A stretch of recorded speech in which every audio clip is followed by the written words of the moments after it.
Echoes of Courage by Peter Lamb. Chapter 1, The Silent Invitation.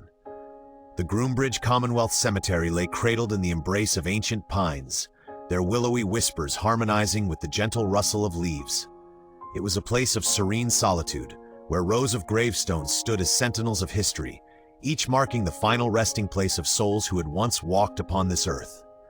The air was crisp, tinged with a hint of nostalgia, an ever-present reminder of lives lived and lost.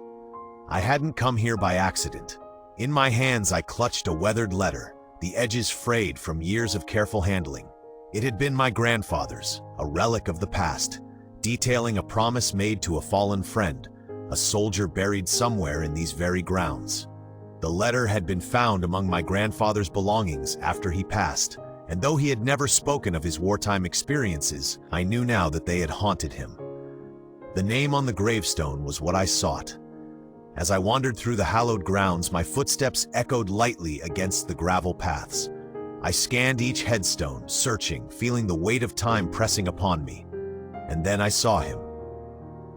A solitary figure sat on a weathered park bench beneath the boughs of an ancient oak.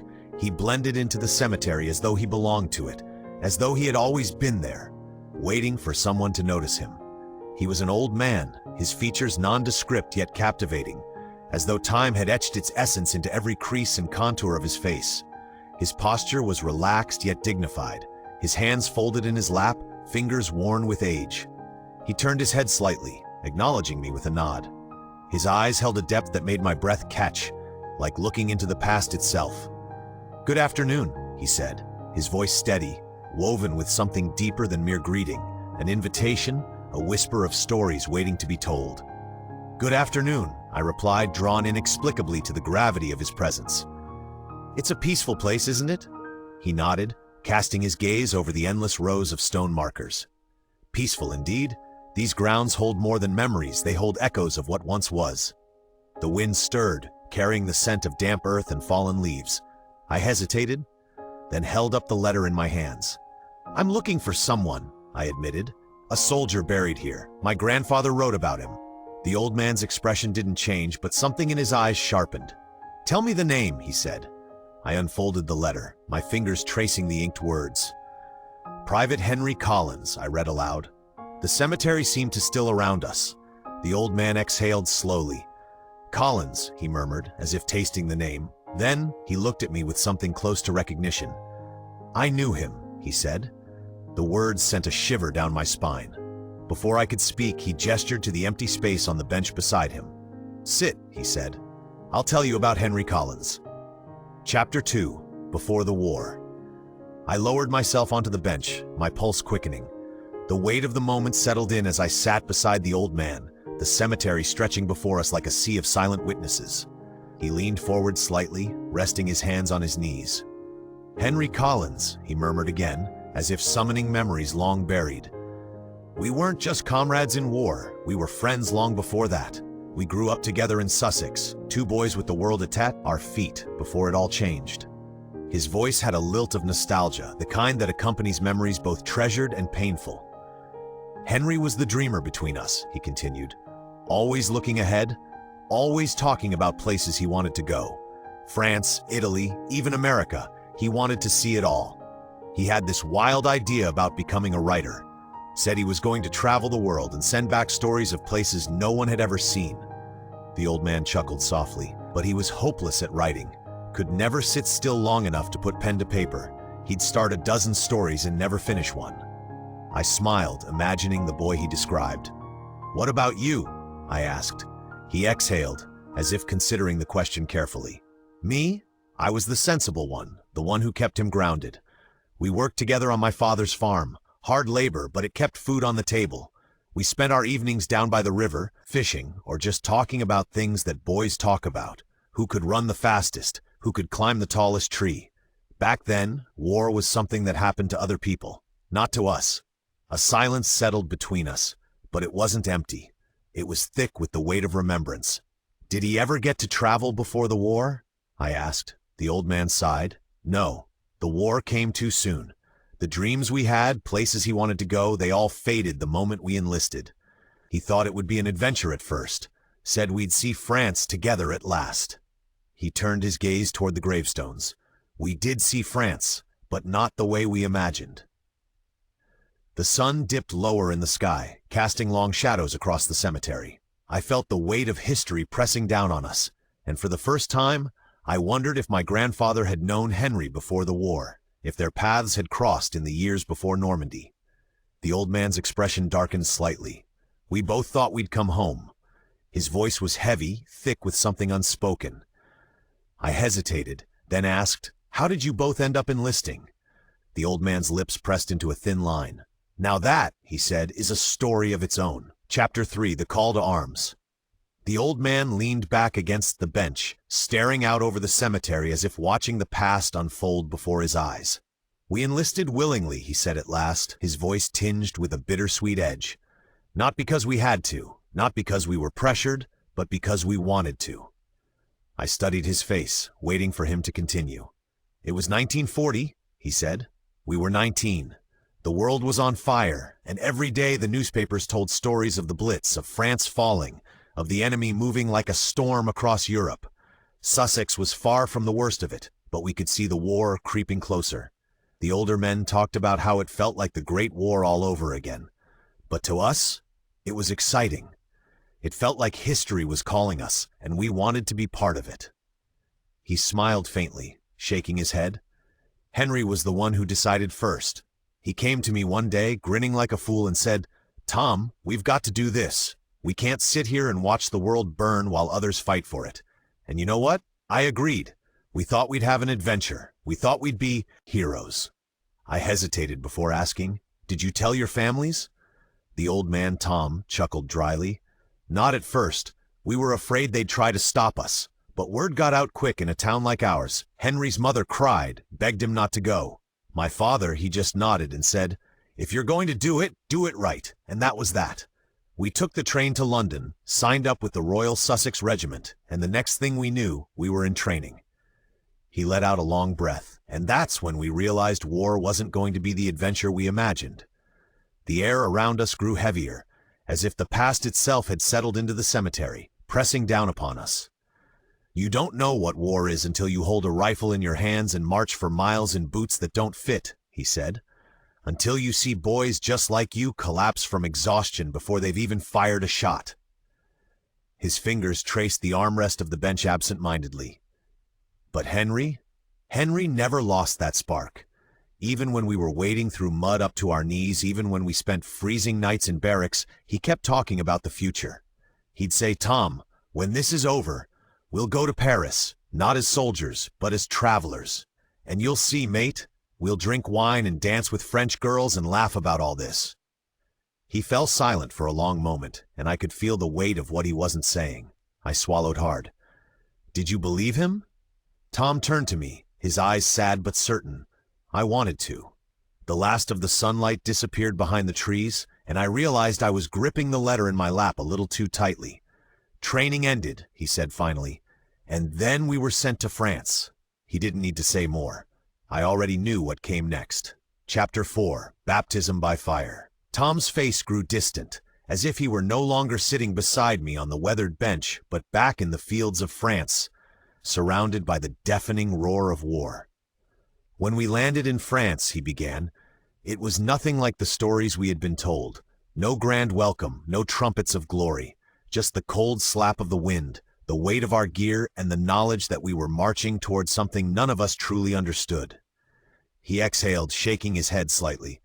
"But the first real battle, that was where we learned the truth of war." The cemetery seemed to quiet around us as he spoke, as if even the trees were listening.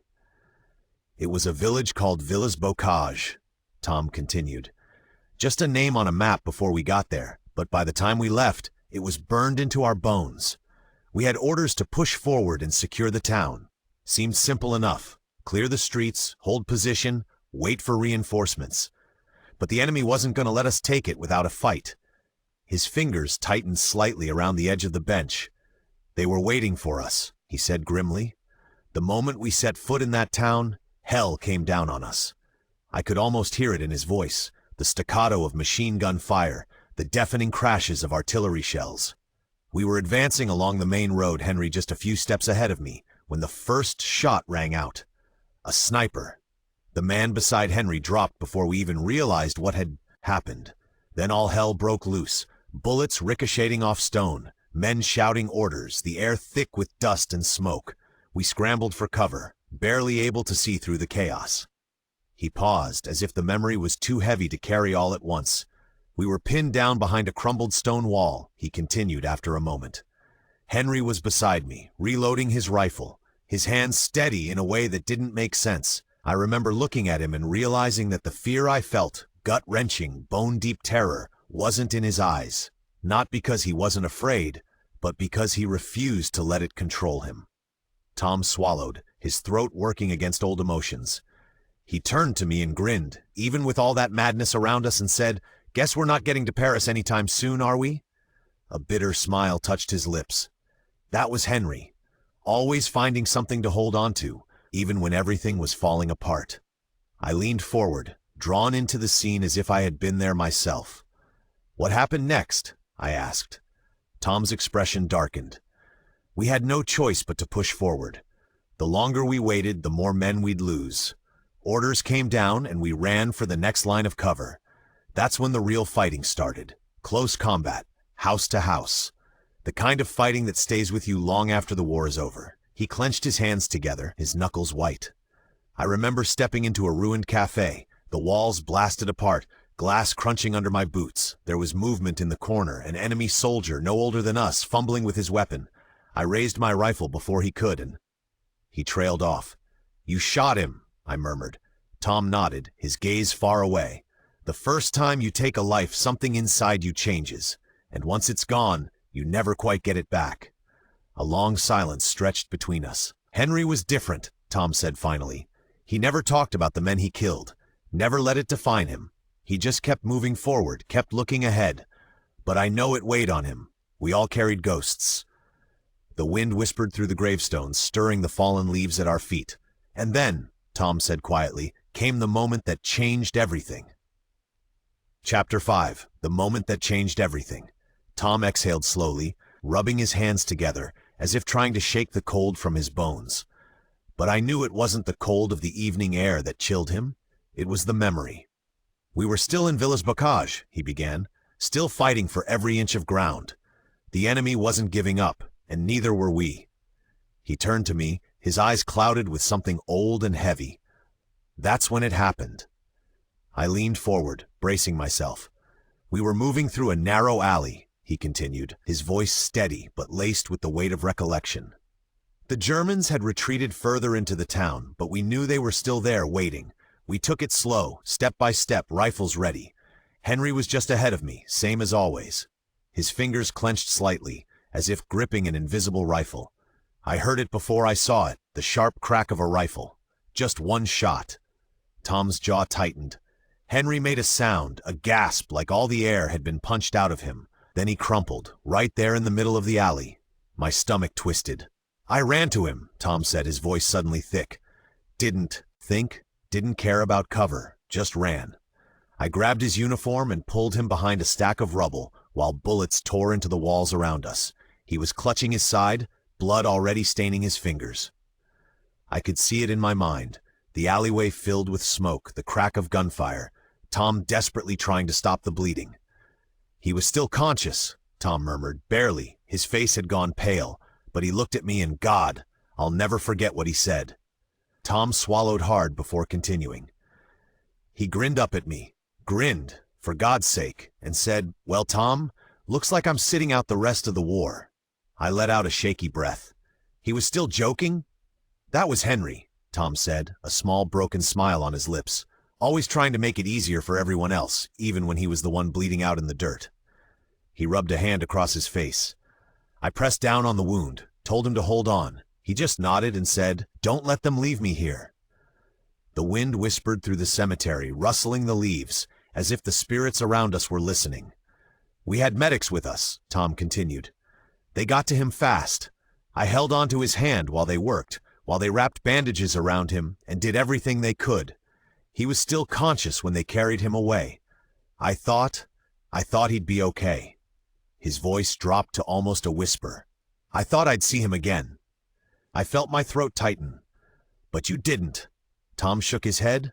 "I didn't." A long silence stretched between us. "He was alive when they loaded him onto the medical truck," he said quietly. "That was the last time I saw him." I looked down at the letter in my hands, the letter my grandfather had kept all his life. "What happened after that?" I asked gently. Tom's fingers curled against his knee. "That," he said, "is where the story gets complicated." Chapter 6. The Weight of Survival. Tom was silent for a long time, his gaze lost among the rows of gravestones.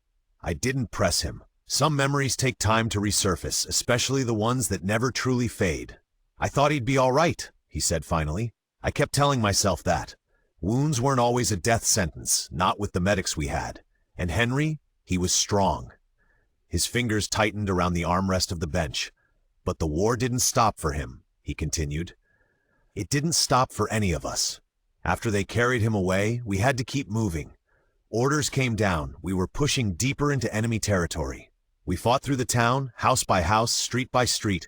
I don't remember much of it. Not really. Just flashes, gunfire, shouting, the smell of burning buildings. I was fighting, but I wasn't there. Not really." I could see it in my mind, Tom moving forward with the others, but his thoughts were with Henry, wondering if he was still breathing, if he'd made it to a field hospital, if he was lying in a bed somewhere, waiting to come home. "But there was no word," he said, his voice quieter now. "Days passed. We kept moving, kept fighting, but no one knew anything about Henry. Every time I saw a medic, I asked, 'Did you hear about Private Collins, the one who was shot in Villers-Bocage?' Some shook their heads, others just looked away." His expression darkened. "That was when I knew." A lump formed in my throat. "You knew he didn't make it?" Tom let out a slow breath, shaking his head. "Not for sure, not then, but I knew how these things went. If he had survived, someone would have told me. They would have sent word, or he would have written. But there was nothing." He looked at me then, and there was something raw in his gaze. "Do you know what it's like to lose someone and not even know when it happened? To wonder if they died alone, if they were scared, if they called out for you?" I didn't answer. I didn't have to. "That's what ate at me," he said. "Not just losing him, but not knowing. I fought for weeks after that, carrying that weight, waiting for some kind of confirmation. And when it finally came," his jaw clenched, "it came in the form of a single sentence. 'Private Henry Collins killed in action.' That was it. No details, no explanation, just gone." A long silence stretched between us, broken only by the wind shifting through the cemetery. "War is strange," he murmured.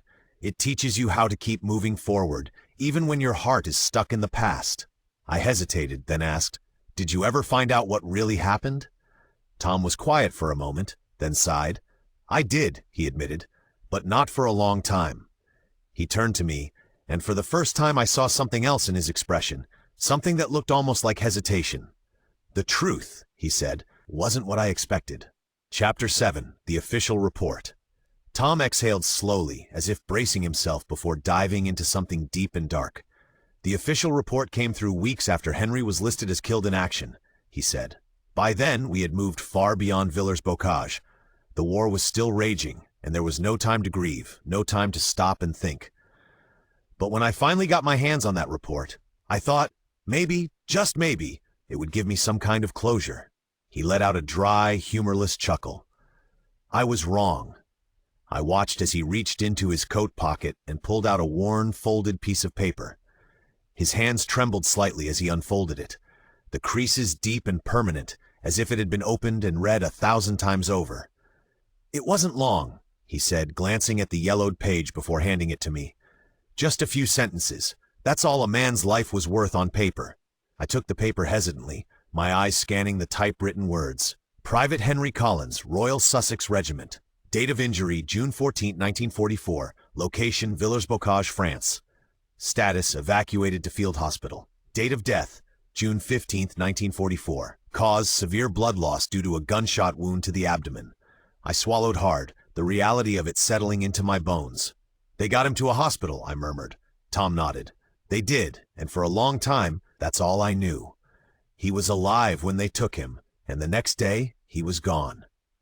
There was something about the simplicity of it that made it harder to accept. A man who had once been full of life and dreams, reduced to a list of facts, his last moments documented in cold ink. "I read that report over and over," Tom said, trying to make sense of it, trying to picture him lying in that hospital, wondering if he was alone, if anyone was with him when he went, if he was afraid. I clenched the paper in my hands. "Did it bring you any peace?" Tom shook his head. "Not a bit. If anything, it made it worse. Because I knew Henry. I knew how he fought to survive, how he never gave up. And yet I had no idea what those last hours were like. No idea if he fought to the end, or if he just slipped away." The wind rustled the leaves around us, the soft hush of nature the only thing filling the silence. "But that wasn't the whole truth," Tom continued, his voice lower now. "Not by a long shot." I frowned. "What do you mean?" Tom leaned forward, his fingers interlocked. "It took me years, decades even, to find out what really happened to Henry. And when I finally did," he shook his head, "it changed everything." I gripped the letter in my hands, my pulse quickening. "What did you find out?" Tom looked at me, his expression unreadable. "It wasn't just a simple case of dying in a hospital bed," he said. "There was more to it, much more." Chapter 8. The Nurse's Truth. Tom's fingers drummed lightly on the armrest of the bench as he stared out over the gravestones. The weight of his next words settled into the quiet space between us, stretching the moment before he finally spoke. "It was years later," he said. "Decades, really. I had long since left the army, tried to build a life, but Henry's death never left me. I thought about him every day, wondered about those last hours, and then one day, by complete chance, I found someone who had been there." I held my breath. "A nurse," Tom said. "Her name was Margaret Whitmore.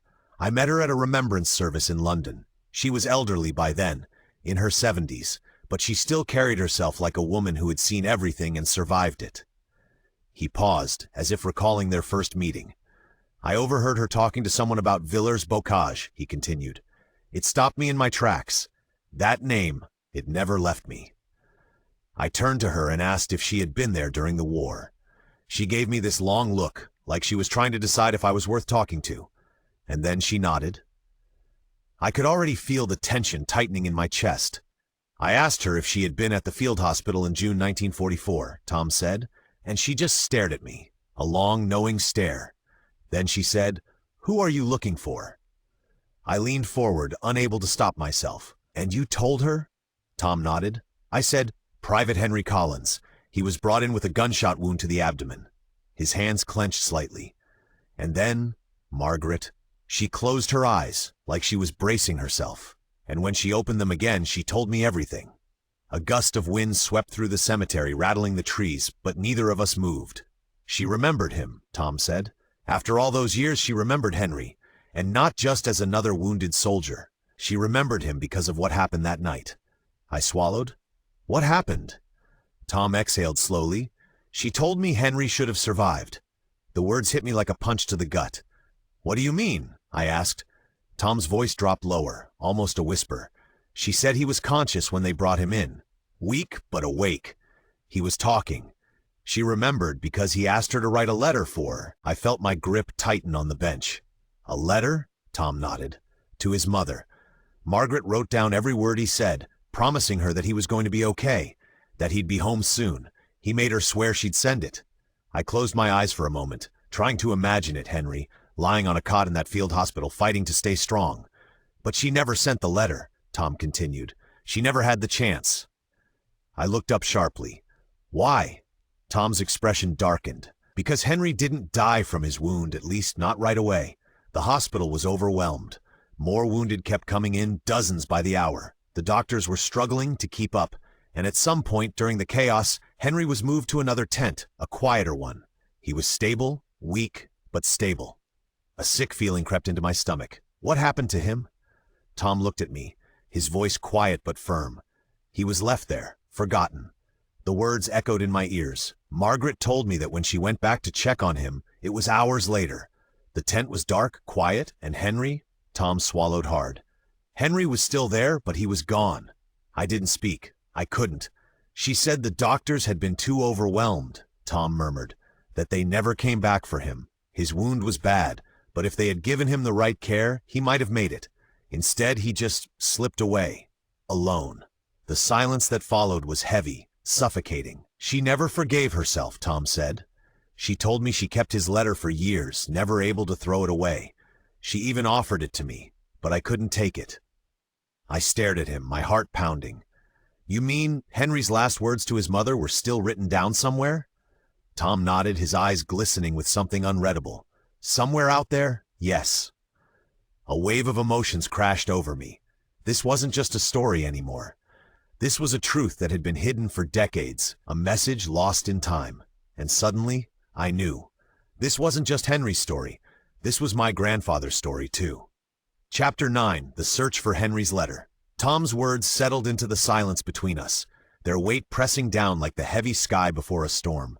Somewhere out there, Henry's last words, his final thoughts, his hope, were still written down, lost in time. I took a slow breath, steadying myself. "Did Margaret tell you what she did with the letter?" Tom hesitated, then nodded. "She kept it for decades," he said. "She told me she couldn't bear to throw it away, but she didn't know what to do with it either. It was a promise she had failed to keep." "Where is it now?" I asked. Tom exhaled. "She gave it to a war archive." I sat up straighter. "An archive?" He nodded. "Somewhere in London. Margaret said she donated a collection of old wartime materials years ago. Letters, notes, medical logs. She wasn't sure if the letter was still among them, but she hoped someone might find it one day." A flicker of hope stirred in my chest. "Then we can find it." Tom gave me a small, weary smile. "That's a big if. War archives aren't the easiest things to sort through, and we don't even know exactly where it ended up. But we know it exists," I said, my determination hardening. "And if it exists, I want to find it." Tom studied me for a long moment. Then, with a slow nod, he said, "All right, let's find it." The next day, I found myself standing outside the Imperial War Museum archives in London. Tom had insisted on coming with me, though he moved slower now, the years weighing on him in a way that made my chest tighten. We had called ahead, explaining what we were looking for. The archivist, a soft-spoken man in his 50s, had been skeptical but willing to help. "We received thousands of documents," he had said over the phone. "If it was cataloged, it's possible we can track it down. But if it was part of a bulk donation, it might not be easy to locate." Still, I wasn't leaving without trying. Inside, the air smelled of old paper and dust, a tangible weight of history pressing against the walls. Shelves stretched high, lined with worn folders, yellowed papers, and fragile letters from soldiers long gone. Tom and I were led to a small table, where a clerk set down several boxes marked medical records. "Field Hospitals, 1944. "This is where we'd expect to find it," he said, "but I can't promise it's in here." I nodded, swallowing hard. "We'll look." Tom's hands trembled slightly as he reached for the first folder. I took a deep breath and followed suit, carefully leafing through pages of typed reports, handwritten medical notes, casualty lists. Time blurred as we searched, and then my fingers froze. At the bottom of a folder labeled Personal Effects, Villers-Bocage, a small yellowed envelope rested among the brittle papers. My breath caught in my throat as I turned it over. It was addressed in shaky handwriting. "Mrs. Collins, West Sussex, England." Tom sucked in a sharp breath beside me. "That's it," he whispered. Hands trembling, I carefully opened the envelope, revealing a single sheet of aged paper. The ink had faded, but the words were still legible. I swallowed hard and began to read. "Dear Mum, I don't want you to worry. I took a bit of a knock today, but I'm all right. The medics are taking good care of me, and they say I'll be up on my feet again soon. You always said I was too stubborn to stay down for long, and I reckon you were right. Tell Dad not to let the fields go to ruin while I'm away, and make sure Tommy doesn't steal my boots before I get back home. I'll be home soon, Mum. I promise. Love, Henry." I pressed my lips together, my throat burning. Tom wiped his eyes, his voice thick with emotion. He really thought he'd make it. I folded the letter carefully, holding it as if it were something fragile, something sacred. "This should have made it home," I whispered. Tom nodded. "But it didn't. And now, after all these years, what do we do with it?" I exhaled, staring down at the letter. Henry's final words, the last piece of his story. And now I had the choice of what to do next. Chapter 10. Delivering the letter. The train ride back to Sussex was quiet. Tom sat beside me, staring out the window, lost in thought. The letter rested in my hands, its weight far heavier than the paper it was written on. Henry Collins had written this letter nearly 80 years ago, believing it would reach his mother. It never had. And now it was my responsibility to deliver it, to bring Henry's final words home. Tom shifted beside me, clearing his throat. "You sure about this?" I nodded. "It's the right thing to do." His gaze drifted to the folded letter. "If there's anyone left to give it to." That was the question, wasn't it? After all these years, was there still a Collins family in Sussex? We had done some research before leaving London, scouring public records for any trace of Henry's relatives. His parents were long gone, that much was certain. His father had passed away in the 1960s, his mother a few years later. But there had been a brother, Thomas Collins. Henry had mentioned him in the letter. "Make sure Tommy doesn't steal my boots before I get back home." If Tommy had been younger than Henry, he might still be alive. Or maybe he had children. Maybe someone in the Collins family was still waiting for a part of Henry to come home. We arrived in West Sussex just as the afternoon sun dipped lower in the sky. The village where Henry had grown up was small, the kind of place where everyone knew each other. As we walked down the quiet streets, I couldn't help but wonder how much had changed since Henry had left for war. Eventually, we found our way to a modest house on the edge of town, where public records had listed Thomas Collins Jr., Henry's nephew. Tom hesitated at the gate, his fingers gripping the wood. "You want me to do the talking?" I shook my head. "I think it should be you." He nodded slowly. Then, taking a deep breath, he stepped forward and knocked on the door. A moment later, the door creaked open, revealing a man in his 70s with sharp blue eyes that reminded me of the old black-and-white photograph of Henry we had found in the archives. "Yes?" the man said, eyeing us warily. Tom cleared his throat. "Are you Thomas Collins Jr.?" the man frowned. "I am. Who's asking?" Tom glanced at me, then back at him. "My name's Tom, and I served with your uncle, Henry Collins." For a long moment, the man didn't move. His expression remained guarded, skeptical. "That was a long time ago," he said. "I know," Tom said quietly, "but there's something of his that was lost, and we think it should be returned to your family." I carefully stepped forward and held out the letter. Thomas eyed it for a long moment, his brow furrowing. Then, hesitantly, he reached for it, his fingers brushing over the fragile paper. He unfolded it slowly, his gaze scanning the words. As he read, his face changed, his mouth tightening, his eyes glistening with something raw and painful. When he reached the last line, "I'll be home soon, Mum. I promise," he exhaled sharply and looked up at us. "My grandmother never stopped waiting for this," he said, his voice rough. "Even when she knew deep down that he wasn't coming home, she never stopped hoping that something would come, that someone would tell her what happened." I swallowed the lump in my throat. "She should have had this letter." Thomas nodded, his fingers tightening around the paper. "Thank you," he murmured, "for bringing it home." Tom exhaled slowly, his shoulders sagging as if a weight had finally lifted. For the first time since we'd started this journey, I saw something in his eyes that hadn't been there before. Peace. Epilogue, a promise kept. A few months later, I stood beside Tom once more at Groombridge Commonwealth Cemetery, the autumn wind rustling through the trees. Henry's grave was marked with the same simple stone as all the others, his name carved into the weathered surface. Thomas Collins Jr. had decided that Henry's letter should be preserved, not just as a private keepsake, but as part of history.